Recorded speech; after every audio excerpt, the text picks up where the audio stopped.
When a boy steals the deed to your partner's body, spend the evening making vessels of your palms and bathing their foundation in rosewater.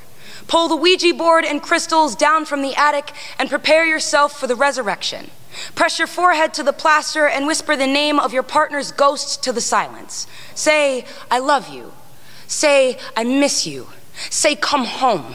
Say, boys only worship what they want to possess, and I will not let this body be taken.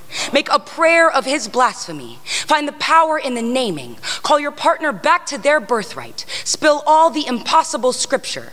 And when the boy returns to change the locks, tell him that he does not live here, that this house will not host his entitled infestation. Show him the cracks in your scorched wrist bones as proof that this is land his touch cannot gentrify, that he cannot draw a map if he does not know the country. Say, tell me, boy, what devil gave you permission to lay claim to this drywall skin sanctuary, as though this body is your safe place to rest? Say, tell me, boy, what can you know of its construction if you see nothing of its scaffolding? Play Lazarus and speak nothing of its blueprint veins or steel girder skeleton. Say, tell me, godless boy, do you dream in banishment spells and empty spaces? Does the smell of sage remind you of the ways in which you were born, of smoldering and smoke and repelling and ash when your partner's breath rustles through doorways as the wind in their chest stands up? Say, didn't you know that this house belongs to the specters?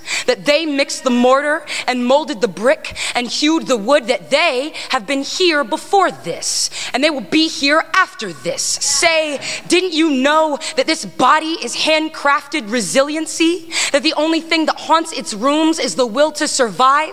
That this house is a monster ready to make a meal out of any mortal bold enough to desecrate its hallowed ground? Say, tell me, boy, did you think you could give birth to this body with scavenged scraps of its mother tongue? How dare you set fire to these floorboards and call it warmth? Call it a seance. Call it anything but appetite. How dare you presume to know the rights of this temple? How dare you ransack this gospel before reading it? When your partner's spirit lights the candles, exorcise the boy, cast him out, ward him off, and lock the door behind him. Let your partner's pavement teeth crush his bones to powder. Ink the new deed against their lips, then help them salt the earth with the remains of the boy. Smile.